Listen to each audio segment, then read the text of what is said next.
Then, after 14 years, I went up again to Jerusalem with Barnabas, taking Titus along with me. I went up because of a revelation and set before them, though privately before those who seemed influential, the gospel that I proclaimed among the Gentiles, in order to make sure I was not running or had not run in vain.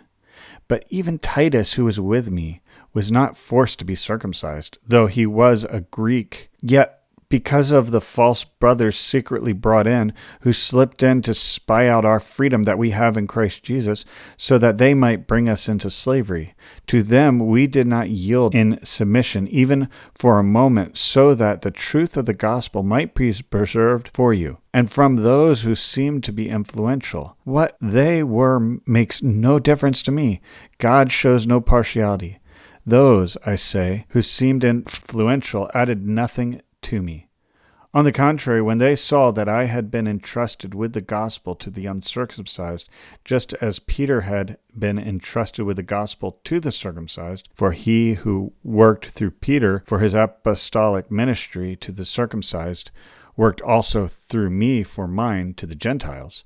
And when James and Caiaphas and John, who seemed to be pillars, perceived the grace that was given to me, they gave the right hand of fellowship to Barnabas and me, that we should go to the Gentiles, and they to the circumcised. Only they asked us to remember the poor, the very thing I was eager to do. But when Caiaphas came to Antioch, I opposed him to his face, because he stood condemned.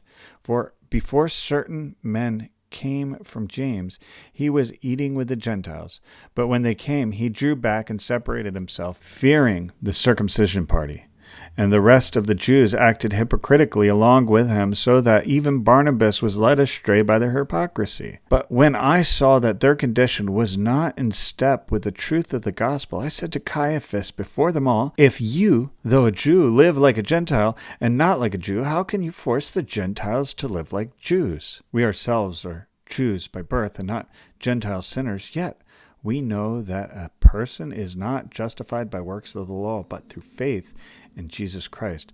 So we also have believed in Christ Jesus in order to be justified by faith in Christ, and not by works of the law, because by works of the law no one will be justified. But if in our endeavors to be justified in Christ, we too were found to be sinners, is Christ then a servant of sin? Certainly not. For if I rebuild what I tore down, I prove myself to be a transgressor. For through the law I died, and to the law, so that I might live to God. I have been crucified with Christ. It is no longer I who live, but Christ who lives in me. And the life I now live in the flesh, I live by faith in the Son of God, who loved me and gave himself for me. I do not nullify the grace of God, for if righteousness were through the law, then Christ died for no purpose.